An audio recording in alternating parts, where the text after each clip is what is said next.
Thanks for taking the time today to join us. It's much appreciated. I understand the weather is ideal to be doing some early prep for farming this year. So I think our numbers are likely down a little bit as a result of that, but that's more than fair. The session will be recorded and we will post it to our YouTube channel in the future for anyone that that may be interested in watching at a later date. Anyone who registered will also get a recorded version of the presentation too. So yeah, so with that, I'll get started. This is the fourth session in our Crops and Conservation series, which is being hosted by 5 conservation authorities across Southwestern Ontario that you should see on the slide that is available right there.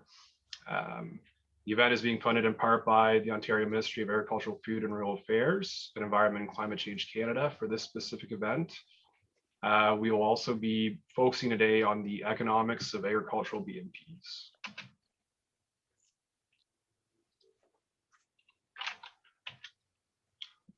So the thought process for today's session is a bit different than the first 3 we've hosted, which you may have participated in.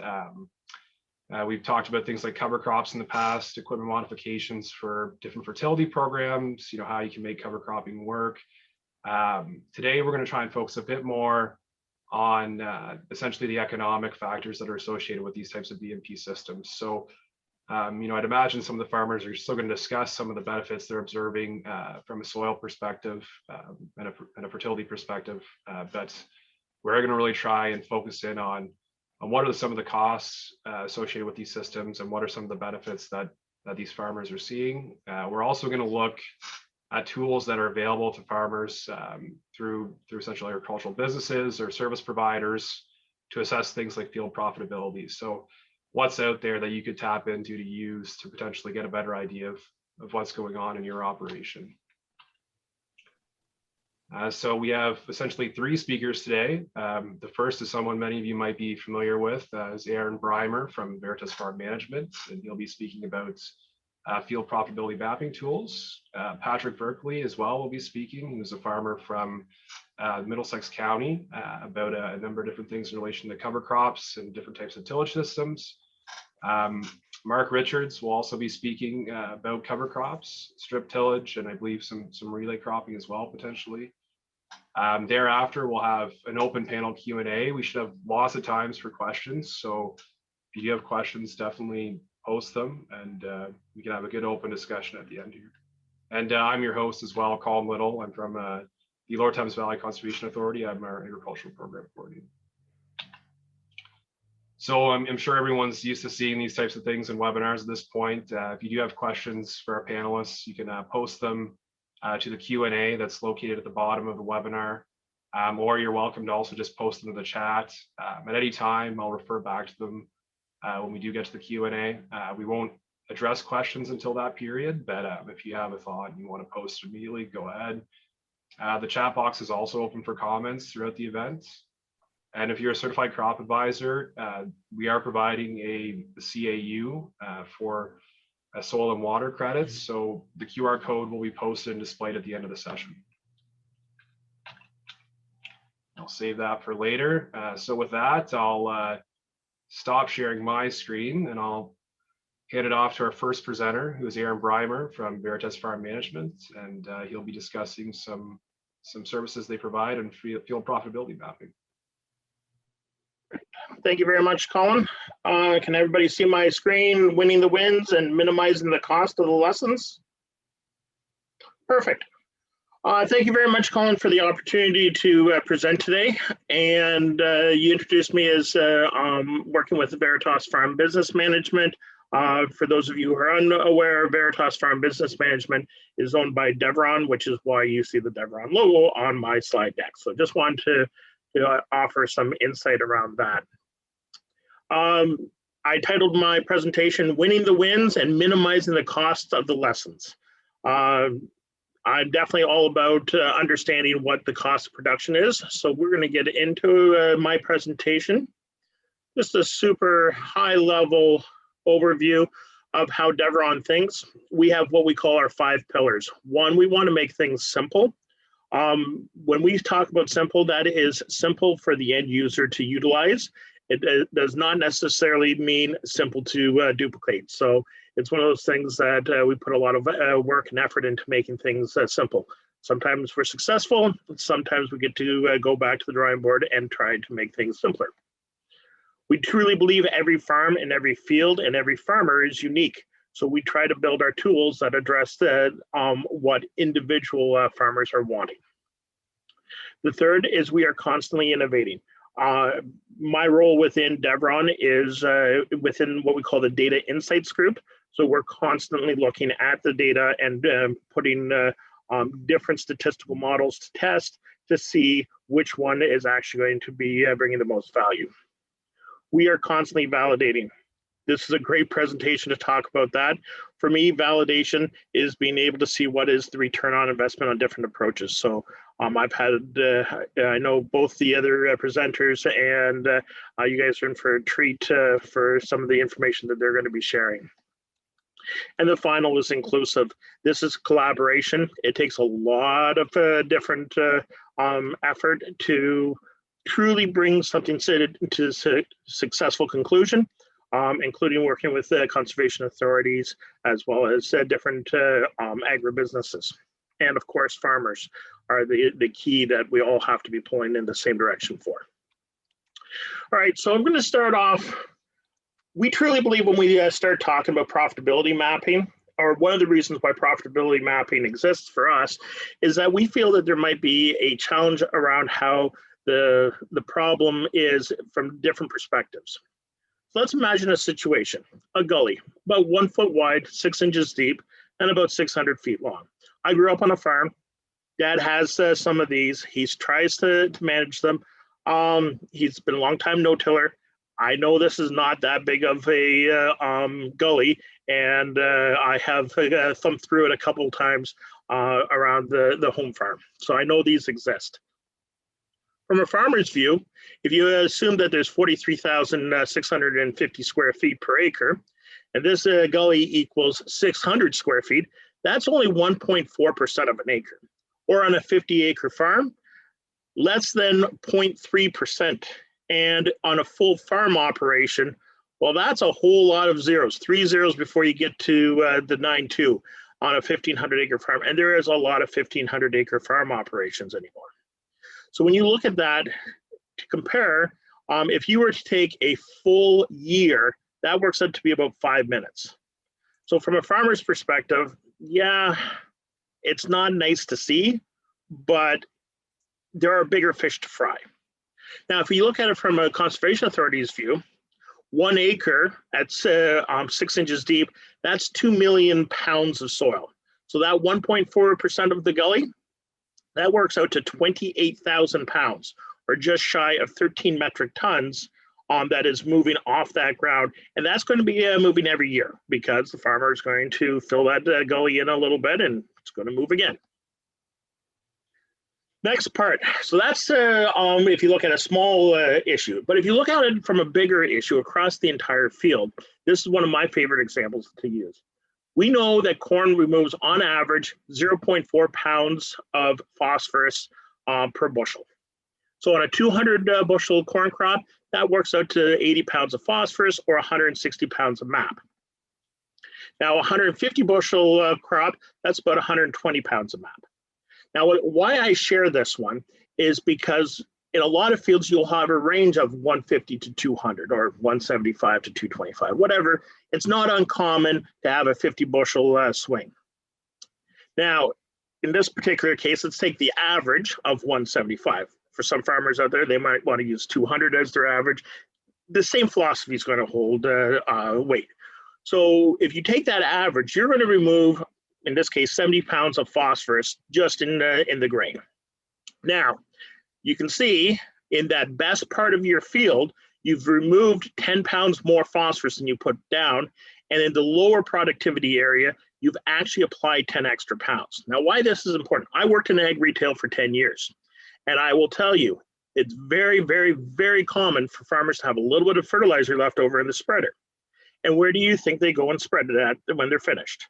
It's not in the low testing areas. It's in the low yielding areas where they're like, maybe it just needs a little bit more fertilizer.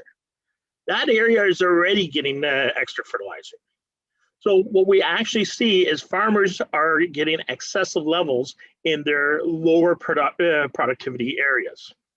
And in reality, those lower productivity areas are also the most susceptible to erosion. So you have those lower productivity areas getting extra fertilizer, and they're more susceptible to erosion. So one of the tools that exists out in the marketplace is geospatial nutrient tracking. Basically, it uses yield maps, and over multiple years, you can start to see how much potash and how much MAP. So the red areas are actually a deficiency, and the green areas are actually excessive. And so you can see in this particular case, this is close to my parents' farm, so this is the Asable River. You can see that you've got an area that very close to the river that is, in actuality, it has excessive phosphorus, and it's right by that river. Whereas you have another part very close to the river as well that is actually having a deficiency in phosphorus. So that's how we take the yield data and are able to utilize it on geospatial nutrient tracking. You can also do this for profitability. So basically, you take a yield map, you multiply it by whatever the grain price is, and you're going to be able to see what the gross profit is. If you want to do net profit, you take off your costs, and now you're able to see what part of the area, what parts of the field you're making money, and what parts you're not making money. So this is a net profit map that I'm showing here. So you can see a pretty good chunk of the farm is making $200 an acre, but there's a chunk of the farm that is actually losing $400 per acre. You want to see it a little closer up, there we go. If you want to look at it from a return on investment, there is a pretty good chunk of the field that is making 36% return on investment, a full quarter of that farm. However, there is 7, 9, 12, 16, over 20% of the farm that's actually losing money. Recent study down in the United States shows that over 40% of the land is actually losing money. The rest of the land has to make up for that in the same fields. Now, if you want to figure out what you need to do to increase the profitability, this is how much of a yield increase you would need. So once again, fun with math if you're into working with the software. You can see there's 7% of this field would require almost a 90 bushel increase in corn just to break even. Okay, break even commodity prices. Well, maybe you can't get that as high of yield. Right now, grain prices are great. So people can say, oh yeah, see, I can get $6 for corn, problem solved. Well, I'm not positive, I'm not a grain marketing expert, but I don't think that $6 and $7 corn are going to stay forever. Now, working in ag retail, here's another approach. You can try to get your cost of production down. A great way is to see if you can get a better price for some of your inputs. You can see there's 7% of this field. You have to figure out a way to save $350 per acre just to break even. And finally, if you're into looking at your cash flow, this is a great tool to be able to sit there and figure out where you're most likely to get your best bang for your buck.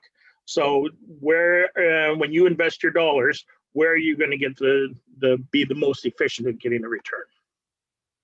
You can get a very nice report card. There's all kinds of different reports out there. There's different tools. Most GIS software or platforms have the ability to do profit mapping, whether it's Granular is a popular one. This one is from a company called Ag Analytics that I'm showing you here. SMS from Ag Leader does it. There's a variety of platforms that allow you to do this. So I'm not going to pick on any particular one. If you want to get into profit mapping and to be able to look at some of this stuff, lots of great reports out there that can be very useful. One thing that's interesting is when you look at the same field year over year. This is what we call temporal or time consistency. So you want to see what areas are consistently starting to cause an impact. Now you can start to look at that. Another interesting thing about these tools is you can put in different scenarios. So if you want to see, okay, what would happen if I no longer had $6 or $7 corn and I want to project $5 corn, you can run those scenarios with these tools. There's some challenges with profitability mapping. One of them is data consistency. I recognize that I can't hear other people chime in, but I will ask if everybody just to think what they might consider is the #1 field name in North America. If you take all of the monitors, so in a monitor, just so you know, you have a grower, right? So that's the operation name. Then you have the farm. So maybe that's the home farm. Maybe that's the Smith farm. Maybe that's the grandpa's farm. And then the next one is field. The vast #1 winner is 1. So it's grower, they get it. Farm, they get it. Field. At this point, they just want the monitor to work. So they just type in 1. Right? I see Patrick nodding. So yeah, I'm guessing he might have a few field #1s too. #2, just for those that are curious, it's actually A is the #2 field name. Here's another one. Product names. Let's look at 28%. 28%, 28 UAN, 2800, 28% UAN, UAN, 28. These are all ones that I pulled out of one project. Each year, the farmer put in something slightly different. In fact, depending on which operator, depending on which machine is being used, you're going to see the same one. If you're using these types of tools, that stuff has to be consistent, or you get to clean it up. You get to clean that data up. And I spend a lot of time cleaning data. Another one is accurate costs. It's amazing to me when I see what farmers and operators will charge for equipment. There's a huge range. And I really encourage people that I'm working with on profitability mapping to understand their costs. The easy way is OMAFRA does have survey rates that you can access and look at it. And that's going to give you a pretty good starting point. But don't take it for gospel for your operation. You do need to understand your costs and what the replacement costs are for the equipment that you're running to make sure you're being accurate. Otherwise, you're just lying to yourself. Here's another one that snags a lot of people, and it's land costs. I don't know if there is a good way to figure out land costs. The two extreme is what is your actual cost, either what you're paying and if you own the land outright. Maybe it's your just your taxes and upkeep. Maybe you want to look at what is your mortgage payment or your rent payment on that land. To try to standardize things, I encourage people to truly understand what parts of their farms are making money and what parts are not. I encourage them to look at the opportunity costs. Realistically, what could they get for that land if they were to rent it out? I'm not saying you have to rent it out. I'm not saying you have to go out and ask people what they would pay you for rent, but you probably have a pretty good idea of what you could get if it was on the market. And that's a great number to start with. All right, I'm almost done. One of the really cool things about profitability mapping is you take, as you can see in this case, the yield maps, and from there, we've got a profitability mapping and we understand, okay, which areas are making money, which areas are not. And then we can turn around and we can create soil sampling zones or productivity zones. And you can do a variety of things with these. I personally like soil sampling. For those of you who know me, I love reading soil tests. So from there, you can start to understand what's going on. So there's, we talk about 5 main types of zones. You can have something that's high yield potential with low fertility. So this is that area that's always yielding really good, but you just haven't been putting enough fertilizer down. You know what? Put a little bit more fertilizer in that area and you might be amazed at what kind of yield response you're going to get. You might have that spot behind the farm that has had a history of lots of manure. So the yield potential is good, the fertility level is great. You know what? Just maintain. You don't have to do anything crazy.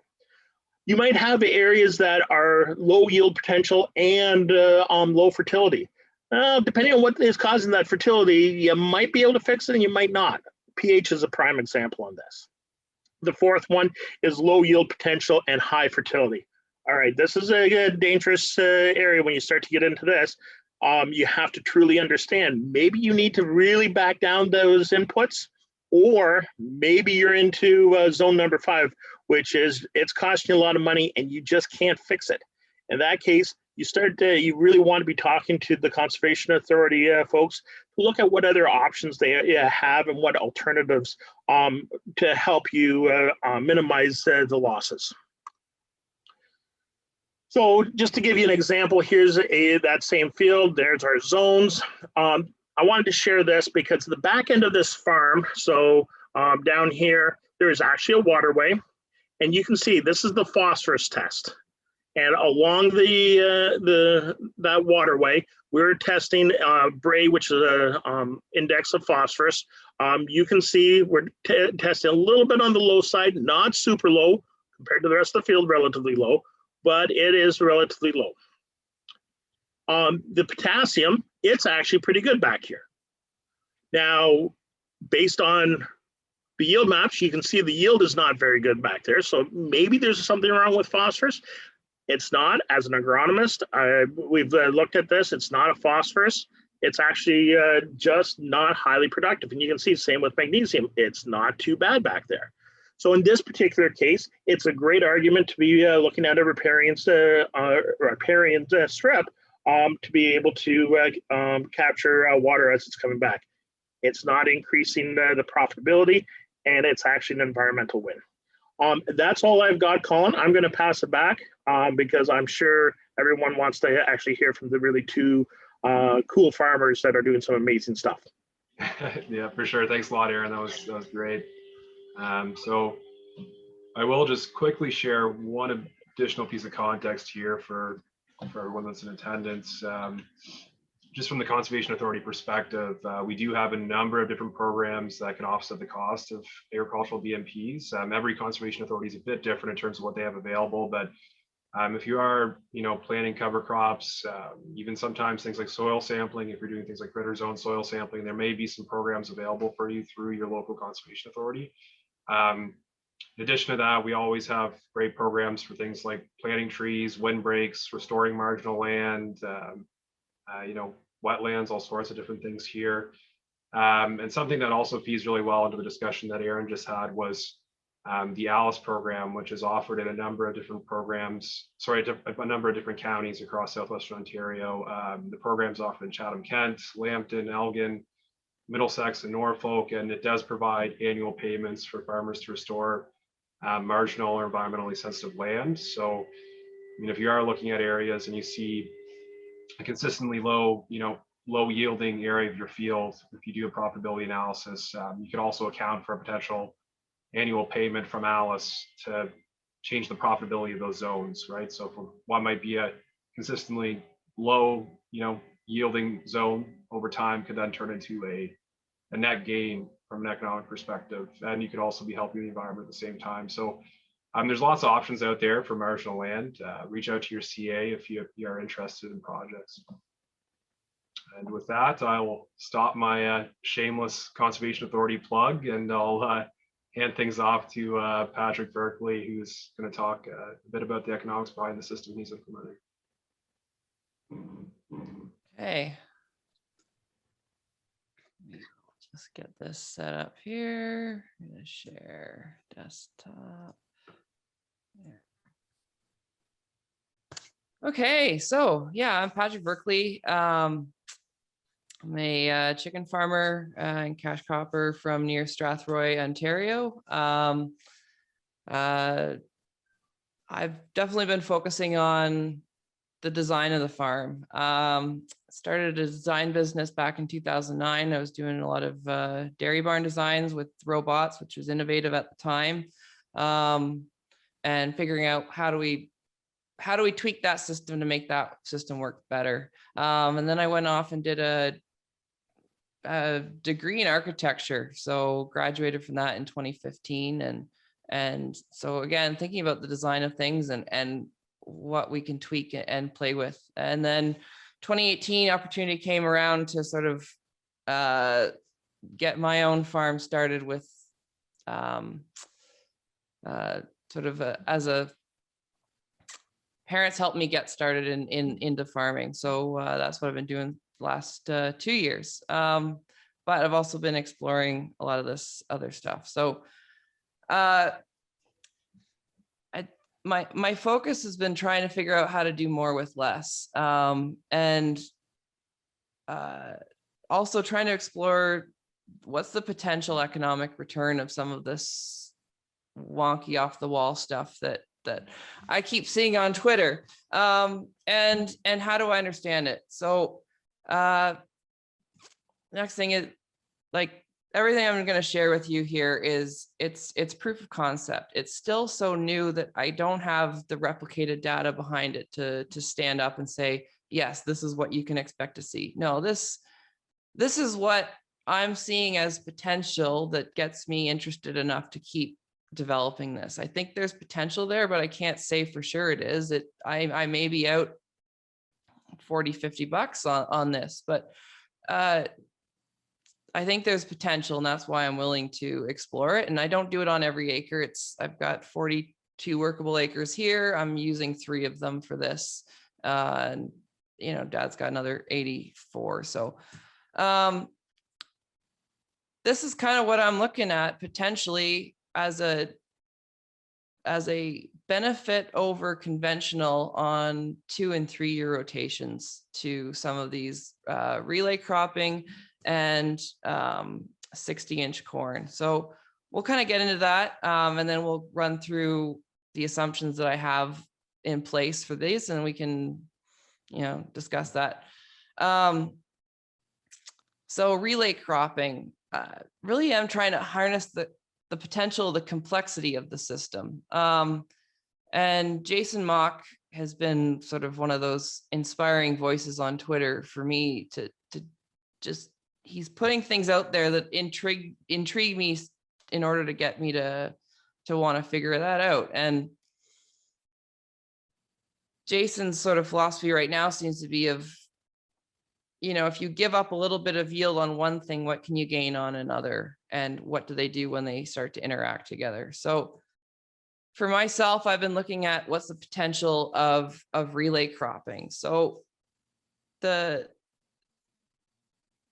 first thing I thought that was really valuable there was, if you've got a bare field up until the point you plant your soybeans in, you haven't utilized any of that sunshine from the previous year up until that point. And you haven't been feeding the biology in the soil, and you haven't been keeping active roots growing there. So, well, how do you make use out of that? And like, obviously one of the ideas has been you use cover crops to build that. But cover crops don't always pay. So think of this not as me growing wheat and soybeans. Think of this as me growing soybeans with a cover crop that paid for itself. And so that's sort of where I'm starting to think. So it's not a big plot. It's like 0.8 of an acre, but just made it work. So again, yeah, trying to figure out what the potential is, because the wheat's going to grow for that bit of the early part of the spring. Wheat comes off, then those soybeans can grow, and they'll bush out pretty quickly. So trying to figure out that. So the 1 year I've been able to get this system, just the way the yield, I ended up with the wheat yield of about 40 bushels and a soybean yield of about 49 bushels. So, well, that'll play in a bit later. So the other thing I've been looking at is 60-inch corn. And again, it's trying to figure out what's the potential within the biology to find some advantages.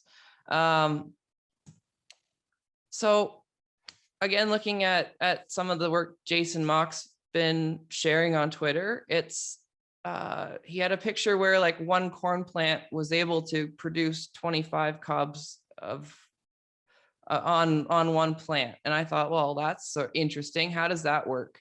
So when I jumped to the 60-inch, it was the idea of reduce the competition between the plants so that they focus more on producing more crop. So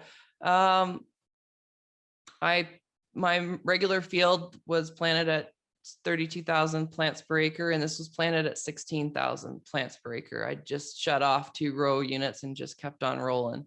And what you did see is that a lot of those plants did put out 2 cobs on that. And I did plant some cover crops. That would be the next thing I want to do is do a better job getting that cover crop established, because it was done with the side dress unit and only on 30-inch centers, so not perfect. But what's the potential? Like, one thing I didn't even realize until yesterday I was walking around is obviously you can benefit from some soil structure, and maybe that's not the best picture of it. This was some tough dirt where I'm playing with this, but if you really get those cover crops, they can start doing some favors for you. But the other thing was the reduction in biomass. My regular field did 203 bushel an acre corn, and this plot did, in the good spots, because it's right next to where the barn was built and it's still recovering, it did that like 180 to 190 range. So a lot less biomass that's got to be broken down for that next year's plot. And the next thing will be question is, how much nutrients did you need to grow that? So I'm going to say 180 thereabouts for corn. But does this excel? These are sort of the assumptions I was running with. So 550 for corn, 14 for beans, 750 for wheat, and 8 cents a pound for wheat straw. I'm not counting wheat straw in the relay wheat. So you'll see like my total returns are down relative to the conventional significantly between corn, relay beans, and relay wheat. Relay combined though is better than either beans or wheat together. Start looking at inputs. So seeding rate for corn is half of what I was looking at was half. Cover crop, I'm going to be spending a little bit more on seed there.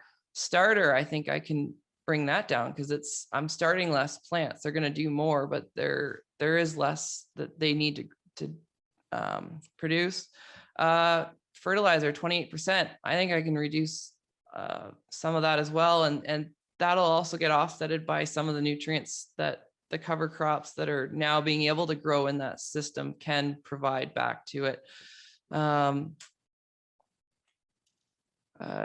Herbicides, yeah, there's a bunch of different stuff, and if you want to go through this in more detail, you'll be able to take a look back through it.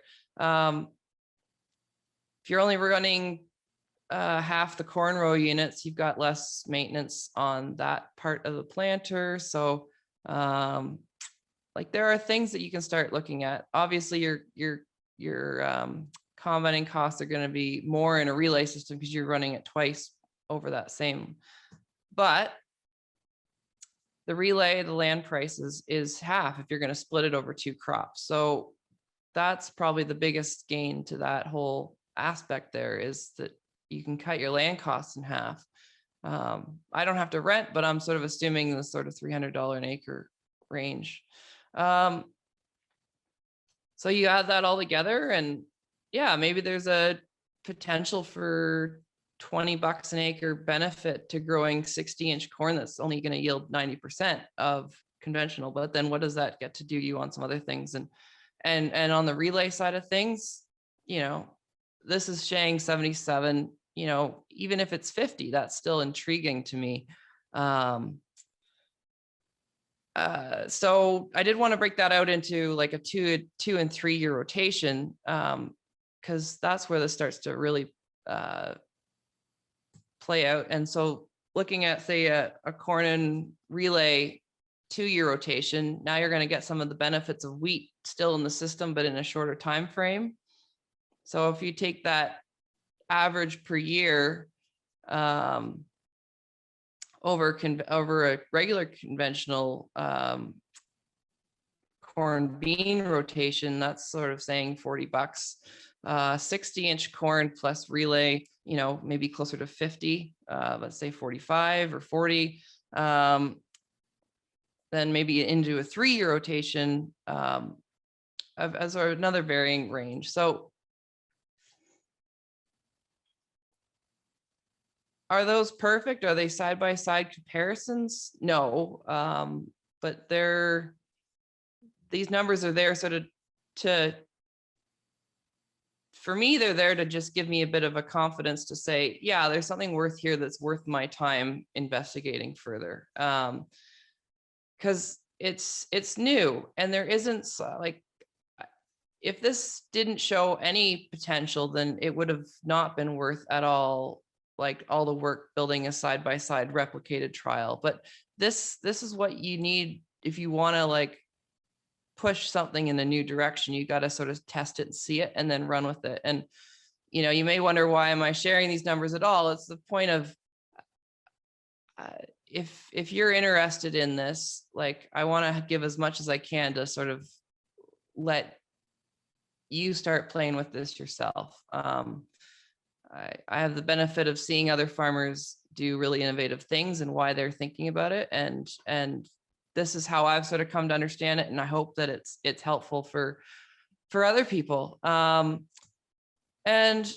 what else do these systems start to offer? I don't know how to quantify it yet, but if I got 60-inch corn, there's a potential for some livestock that can grow in between the rows.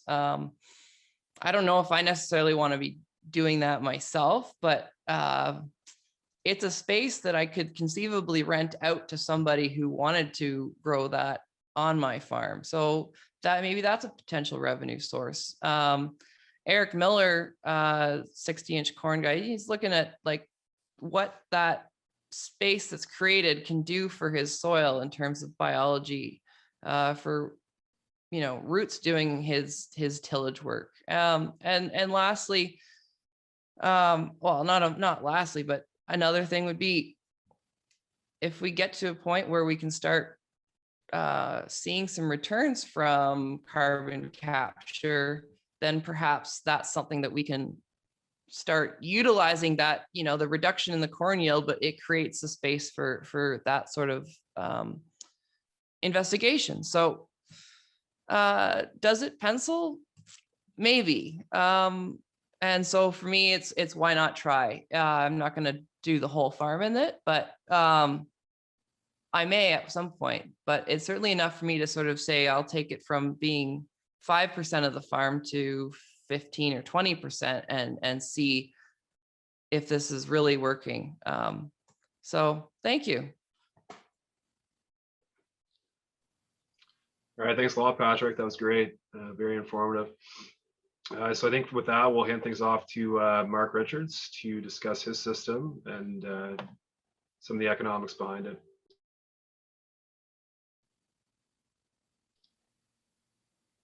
Mark, I think we can, yeah, you might be muted. Yep, I just unmuted myself. Perfect.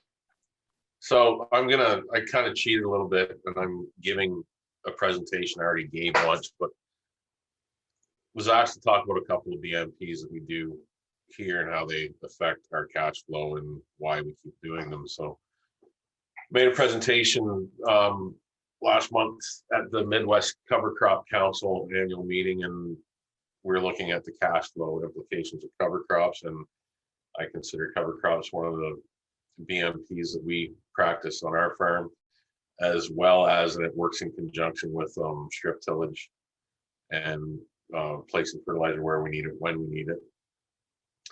So the presentation is cover crops and cash flow is a zero-sum proposition. So endeavor to enlighten you to where I think the cost and benefits are in a cover crop system, especially when we're using strip till. So when you look at adopting a best management practice such as the utilization of cover crops, and the goal for my land is to have something growing 365 days a year. Now, I am not unrealistic. I realize things go dormant in the winter, but when conditions are right for nutrient runoff or for stuff to grow, I want to have something growing and roots working in the soil to mitigate any risk of nutrients leaving my farm. As Aaron pointed out, it costs money when stuff leaves your farm. Cover crops help with erosion, both wind and surface water erosion. And we have found through the use of cover crops and adoption of that practice that we have greatly reduced or greatly increased the infiltration rate of the soil So we actually get to take advantage of more of the water that falls because it's not washing off the top of the soil. So the factors to consider if you are a farmer and looking at getting into cover crops and are concerned about the cost and the extra work, I think I'm going to cover all the major areas. So you got the cost of seed, keeping your mixes simple versus exotic mixes and what rates to use. The cost of establishment, whether you're planting or broadcasting, what are you trying to accomplish? Combining passes, which goes back to the cost of establishment.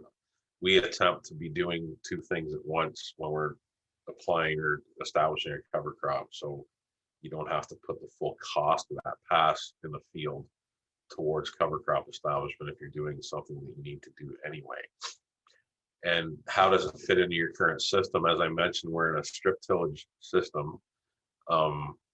With strip till, cover crops don't really require us to use extra herbicide because we already have to burn down. It's kind of like no-till between the rows.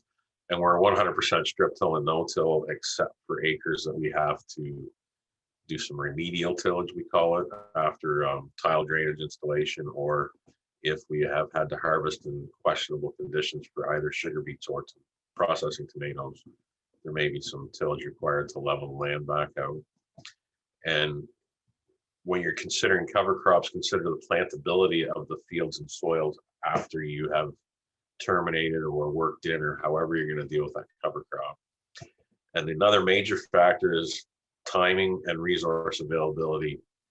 Is adopting cover crops in your system going to compromise another activity that maybe is more important? So when I talk about seed costs, you can spend $4 an acre for cover crop seed, or you can spend $50 an acre for cover crop seed. And some of the keys we found to keeping the cost of the seed down is a lot doesn't necessarily mean it's better. So conservative rates are one of the keys, keeping it low and having a way to meter it so it's low. Simple mixes are the easiest if somebody's trying to get started in it. For years, we spread rye out of a bulk spreader. Gate all the way down to the chain is about the max we wanted on there. We've learned a lot. We do a lot of precision planting and cover crop now to deal with strip till and plantability, especially for tomatoes and strip tillage and sugar beets and strip tillage. There are cases where cocktails may be beneficial, but again, you don't need to put a whole bunch of each species on. So adjust the rates down accordingly, make sure it's mixed well. And if you're worried about cost when starting, start cheap. It's pretty cheap to find some oats to blow on, cereal rye.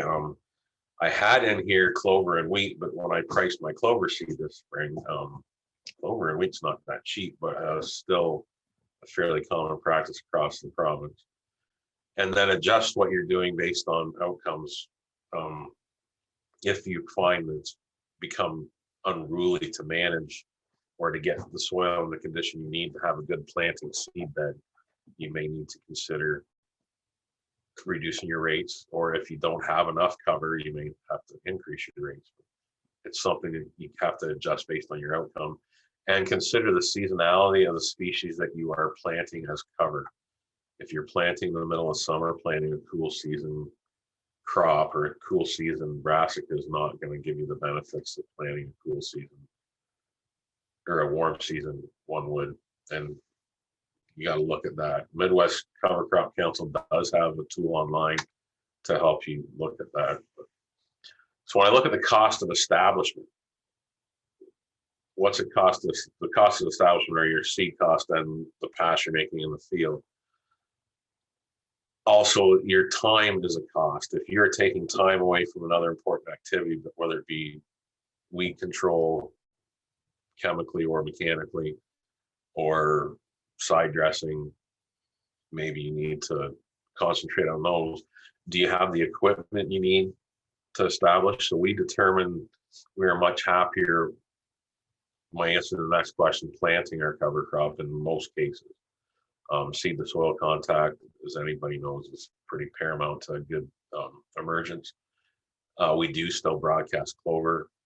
We're using the weather to incorporate it, but to mitigate the herbicides, any pre-emerge herbicides when we interseed corn, we are using planter units, and I'll have some pictures of what we're using right now.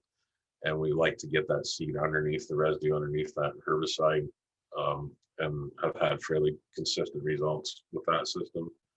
And can you cost effectively combine 2 passes into one? We built a machine to do 2 passes into one. One of the golden rules that I've started to follow, we like to build stuff in the shop, and we're kind of rudimentary engineers. Just because you can does not mean you should. By that, I mean, take a look at what's available out there that might require just a slight modification to accomplish your goals, as opposed to going to the drafting table and drawing up and engineering a whole complete outfit to do what you want to do. And then when you look at broadcast and planning, the last point on this slide is, if you're broadcasting, you're probably going to have to spend more on seed, but you're spending less on planting.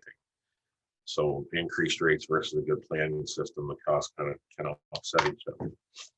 So when we combine 2 operations into 1 pass in this system, I managed to come up with some 50 series John Deere no-till openers. We had a hydrous toolbar that we added to and repurposed. This was to get cover crop in. Remember, we're strip till, so in between the rows is a no-till condition. Very happy with the way the openers work. And we also run a front mount tank on the interseeder. There's actually an air tank. You can see, if you can see it in the upper pitch of the mounts for the Valmar 6056 tank are sitting there with U-bolts hanging in them. It rides on the machine. We have since put a lift assist on that bar, and then we run a front mount tank on the tractor, and we side dress nitrogen at the same time in the corn as we're interseeding. Broadcast clover with the early NAP, that doesn't always work out, and sometimes I want to get the clover on earlier than usually it's responsible time to apply nitrogen. Another way to combine 2 operation 1 pass, if you have a good supplier, you could get your cover crop seed blended with a fertilizer and blow it on or spread it on in the fall, so that you can have rye or oats or whatever mixed with your fertilizer, and just spread it while you're doing that. Generally what we found, we do have to do slight modifications to equipment, but again, just because you can doesn't mean you should. Look at what's available out there before you go nuts and end up with a yard of unicorn equipment out behind the shop. This was interseeder 1 or 2.0. 1.0 I borrowed from a friend, Woody Narkle. This is a 20-foot John Deere drill I picked up at an auction sale really cheap. We took the plasma cutter and torches, cut row units out, put streamer bars on to stream the end on between the rows. We use nitrogen stabilizer with every gallon of UAN 28%. That worked well. It was only 20 feet wide, but you can still cover a lot of ground in a day. Again, the front mount tank, and we had row monitors for our flow. The result in the picture to your right, that's me combining the last 7 rows of corn with an 8-row head. The pass, not really a pass of shame, but the cover crop between the rows is fairly consistent, and that's an annual ryegrass and tillage radish mix. So I brought up the system approach. We've adopted a system that kind of goes through all the crops in the rotation. With our system, it fit to do cover crops almost everywhere. We didn't have to change our tillage. The herbicide program we were using was effective for weed control and worked with cover crops. So we're using Integrity and Roundup in 28% to burn down between the rows, or burn down the corn fields right after we plant, and then we usually come back in with a pass of Liberty or a Roundup, depending on the weed pressure, whether we have Roundup resistant weeds, and plant the cover crop right after that. There are very few weeds come up after the 4 or 5 leaf stage if you clean it up then, and that's our timing for that. But when you look at your system, if you may have to change stuff, like how you do tillage or what herbicide package you use, and do the changes you need to make require cash. We have invested heavily in guidance. RTK guidance is, I think, necessary for strip tillage, especially in the specialty crops. Do you have to modify your planter? Do you require extra herbicide in your system to kill or terminate the cover crop? What kind of modifications do you have to make? How much are they going to cost? And your resources. And again, I can't emphasize that enough. Do you have enough time and people and equipment resources to accomplish your cover crop goals while not sacrificing anything on your production system? And when you look at all that, does it make sense dollars wise? Again, the labor, equipment, and inputs side of the resources required.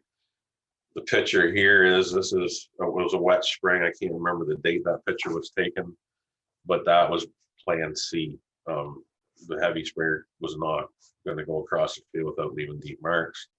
That was, believe it or not, a plant ready to plant after we terminated the rye, but we had to use a lighter machine. What extra resources do you require? Whether it be seed, chemical, and fuel. Is it extra fuel to get the cover crop on?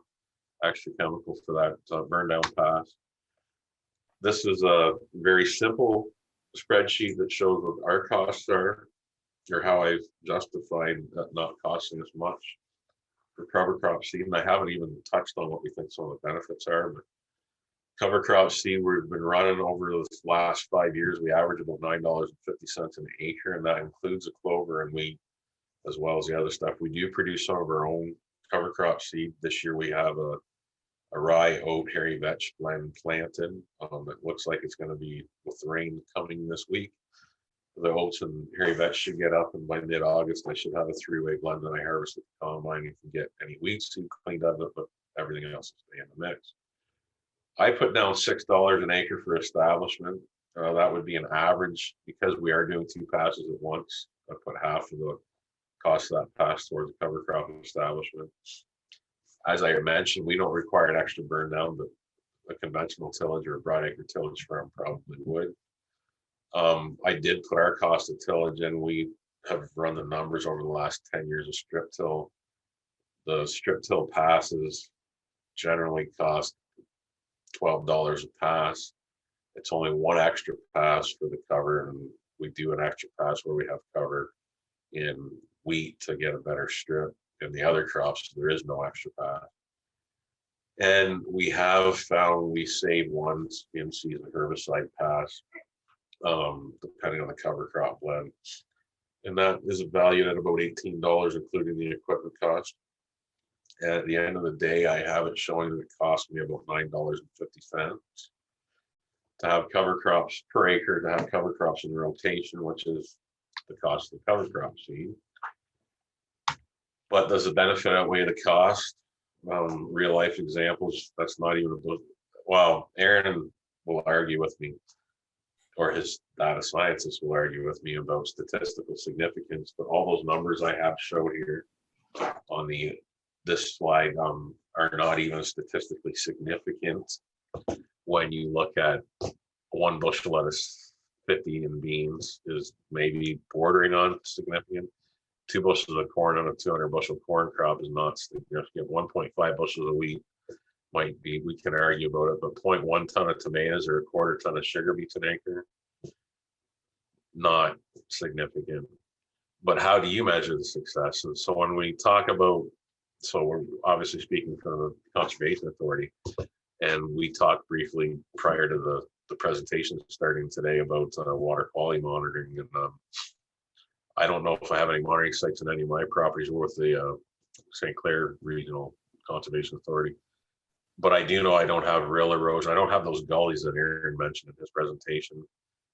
Even on some fairly hilly ground near the river or near the creeks, we've managed to get rid of those over the years through strip tillage and having cover crops.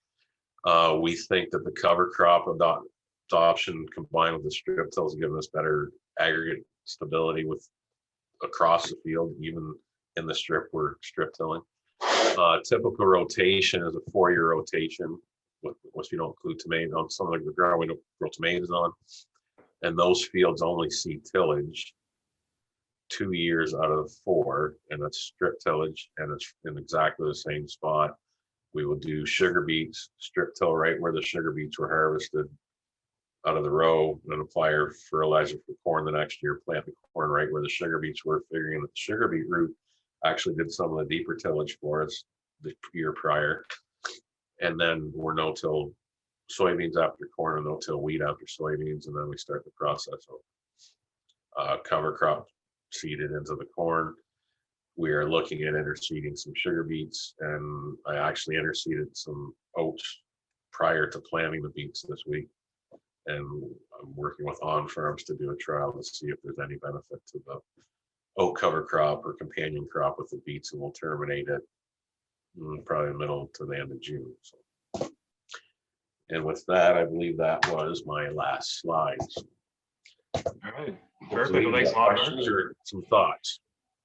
Yeah, so what we'll do now is, I know we're getting close to the 12 o'clock window, so just to be respectful of everyone's time here, what I will do is essentially share the slide with the CEU, and maybe we'll still wait 5 minutes or so to answer any questions that come in. So if you do have any questions, please post them now to the Q&A or to the chat. I got one or two here. If you are leaving prior to questions, thanks for joining us. We appreciate that. We do have a poll for after the webinar. That'd be great if you could quickly fill out just for some feedback. And you will see the QR code there for the CEU if you're a CCA to scan. The only other thing I would mention as well is there is one session left in this Crops and Conservation series that's being hosted by the CAs. The last one is going to be on climate change impacts and solutions in agriculture. So there's some good speakers there. Claire Sanders from ERCA will be speaking. Brent Preston from the Ecological Farmers Association of Ontario will be talking about the Farmers for Climate Solutions kind of advocacy group, which is pretty interesting, as well as Dr. Catherine February from the University of Windsor and Dr. Ray Desjardins. So that should be an interesting session as well. But I will leave it at that. And I think I have a question here to start for, nope, sorry, I'm probably blocking your one sec here, let me pull that over so I don't block the QR code.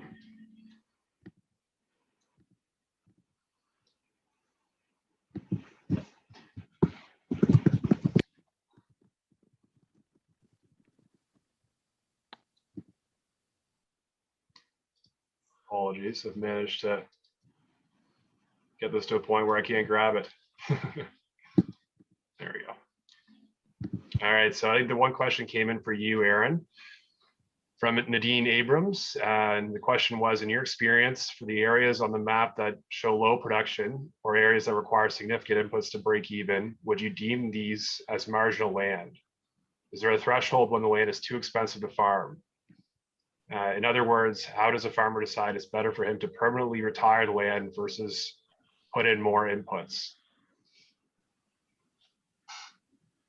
Oh, that's a bit of a loaded question. I think I don't know if there's any one magic number. I think a lot of it depends on what is the unique situation. I have seen cases where an area of the field is yielding extremely low, and all it requires is a couple ton of lime to correct the issue. And so I think you have to look at, okay, what is the cost of the remedial issue or remedial solution to the problem? I'd say that'd be the first piece that I'd look at that and answer that question. And then I'd be looking at, okay, what is the potential cost of that solution on some of your other activities? If you have a weird issue within the field and it's going to impact how you manage that field with the rest of your equipment. For example, Mark does a lot of strip tilling. If it's going to have a negative impact on that, you have to start to evaluate that. I would encourage farmers to, if they are into those situations, to reach out to an agronomist that they're comfortable working with to get some different ideas. As well, Colin, talking to experts at conservation authorities in order to be able to get your thoughts. Ultimately, it's going to be a personal answer, and it's going to be field specific, I would believe. Maybe I'll throw that out there to Mark and Patrick as well. Like, what for you guys within your own operations? What's the number? Is it 5 years? If you see low yields for 5 years consistently in an area in a field, is that where you start thinking, okay, maybe I'd, if it's in the right spot, plant a buffer here, or try some type of remedial action, or whatever the solution might be? What's maybe the number from your perspective, I guess?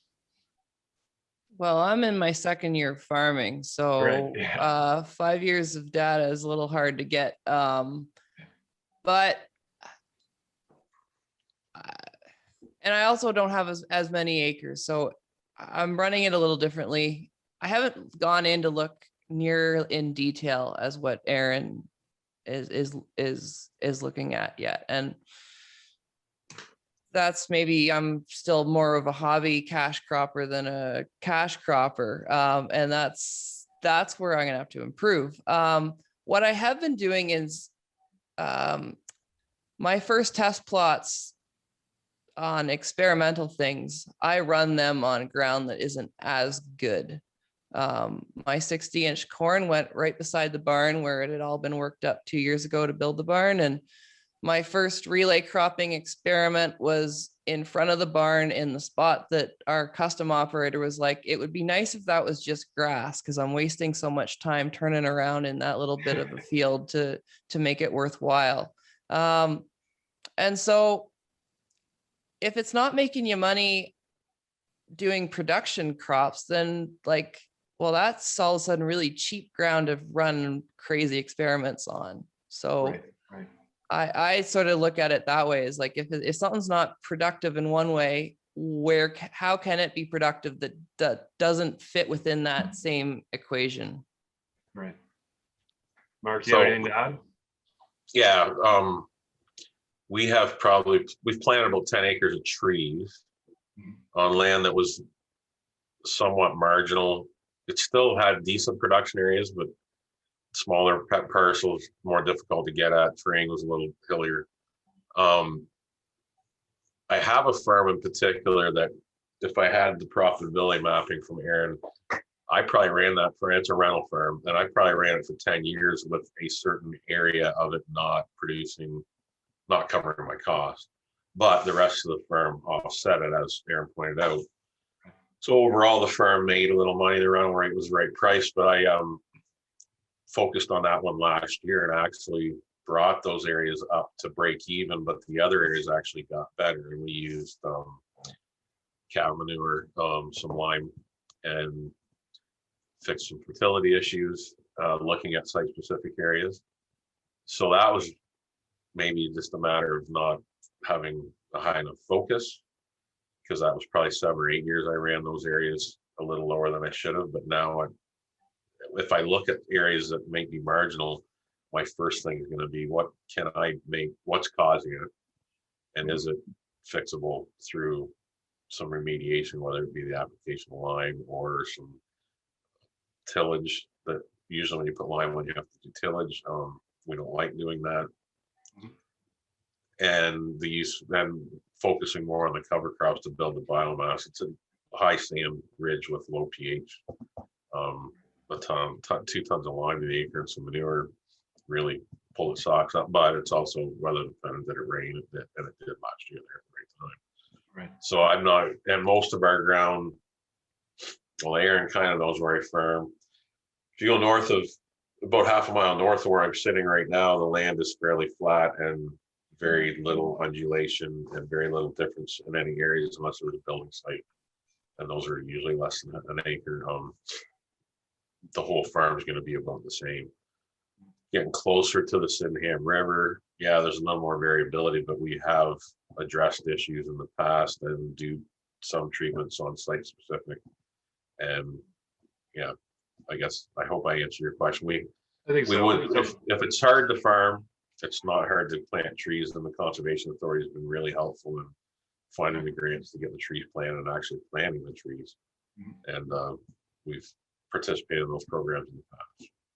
I should give a shout out to the lower, or the St. Clair Conservation Authority, because I do spread clover 120 feet wide now, and they had a grant available for me to get 2 extra spreaders, and I figured out how to mount them on my sprayer boom, and we can spread clover 120 feet wide, which is saving compaction and saves a trip across the field on the right ear. So perfect. Yeah, it never hurts to reach out to the CA. You never know what they may have available for programming. So I think we have one last question. I realize we're already 10 minutes over, so this will probably be the last one, but it's another question for you, Aaron. Said, as mentioned, most CAs have programming available to assist farmers with implementing BMPs. How might the Conservation Authority staff become aware of these non-profitable lands, and what might be the best way for a CA staff member to approach a farmer to inquire about whether they are interested in implementing BMPs on these lands? So I'm assuming that'd be whether it's restoration or things like cover crops or remedial action. As you can appreciate, although these lands might not be profitable to farm, they may have a huge value from the environmental perspective. As the coordinator of a rural clean water program here at the Toronto Region Conservation Authority, one of the biggest barriers I face is there is a fear/nervousness associated with Conservation Authority staff members in relation to the farm community. The reality is most of these programs were created by farmers to help farmers, yet there's this nervousness that persists in the farm community. So do you think it might be worthwhile exploring an informal partnership between Devron and a CA? Oh, there you go, Aaron. I think we just made a connection for you with the TRCA. That is quite the loaded question. Another one. I can appreciate the challenges that conservation authorities face. I often run into the same challenges. Farmers have a group of trusted advisors and influencers on their farm operation. And if you are not one of them, to become one of them takes a lot of work and a lot of effort. I used to be in sales. There's some sales training that would suggest you have to do 7 positive things in order to offset any one negative. It's a 7-to-1 ratio. And I would argue with a lot of farmers, it's even higher because it might not be something that individual farmer experienced as far as a negative experience. It might be something that they heard about it. Twitter is not your friend if you have had a negative negative interaction with someone. Social media in general is tough, and farmers have been very good at this for a lot of years. Mark's been farming a couple years longer than Patrick, but it was very common for farmers to have their social network at the local coffee shop, and there would be a lot of discussion back and forth. So trying to overcome that is really, really challenging. Of course, Devron's happy to talk to anyone. We're all about collaboration. Would Devron be the magic bullet that's going to solve all situations? No. But we can offer our thoughts, offer our opinions. Mark will tell you, I'm a very opinionated individual from time to time. And I can give you my thoughts. There are other agronomists that you can reach out and build a relationship with that might be influential, or one of those influencers to the farm community. And depending on the exact area you're looking at, I may have some contacts for you. I would love to hear Mark's and Patrick's thoughts on how outside sources can build the trust to work with them. I was listening to some podcasts lately, and the discussion was, it was a sociology podcast, but the discussion was the first sale is the hardest, the second one is the second hardest, and then after that you've got some track record. So like if these programs are already out there, like there is something that you can at least point to, but you're gonna have to find the person that's willing to bring that to that area. And I totally agree with what Aaron's saying. It's way more about the relationships than about the data. yeah, there's a lack of trust there, that's within the ethos that's gotta be dealt with, or at least recognized and managed. I'll make a couple of comments because Aaron touched on it. Twitter is not your friend. If you work for a conservation authority, I would recommend you go on Twitter and search for @AmazingPete and follow his tweets back. I think it was last year. So the conservation authorities were granted, I didn't read the legislation all the way through, but I did read some of it, granted some more powers. And there's been problems with guys clearing land and draining swales in Eastern Ontario, and the Conservation Authority doing a little bit more than wrapping their knuckles over it. And that has led to a lot of mistrust between that agriculture community and conservation authorities as a whole. So you have to fix that issue, and Toronto's getting close enough to the east that you're going to see more of that sentiment than you do. As I said, I've worked with St. Clair Conservation Authority on multiple times. I sit on a board with a Conservation Authority employee. I think the relationship's pretty good. And Chatham Kent, when you look at the Lower Thames Valley and the St. Clair District Conservation Authorities, I don't think there's a lot of animosity, and I don't think they've been overstepping bounds. There's arguments over development and floodplain and reality, what's real and what's not. But that aside, it's not like anybody's made us go back and take tile out of the ground, which they think they threatened in a couple of cases in Eastern Ontario. So you may have some. That's a pretty tough road to hoe since it's already been seeded. So I guess that's one of the realities. But other than that, and I realize some of the programs you're trying to administer were developed by ag groups. You should find guys that are fairly aggressive or very open to new ideas, or somebody that's already doing something kind of halfway there. And I think conservation authorities in the past, in my finding, more willing to help out guys that are already doing the practices that could use a little cash injection to improve how they do the practices. Yeah, that's a good point. I think that's another, another thing with the ALICE program, that's another good thing, is it is overseen by a committee of primarily farmers that dictate how the funding's spent and where it goes, right? So yeah, I think those things help. But I think with it, just from the CA perspective, it is challenging, right? We do have that permitting and regulatory arm of our operations. Then we also have our conservation services side, which is more based on voluntary work with private landowners. So there's definitely a balancing act there, and it can be challenging to keep things on the right track. So I just, as a younger farmer, I don't know, it's not actually, my age has nothing to do with this. Farmland is now anywhere from 10 to 30, maybe even $40,000 an acre in some places. And so you're saying you'll give me a little, like a 500 or 600 bucks to take an acre out of production. It's like $20,000. That would have taken me to replace that.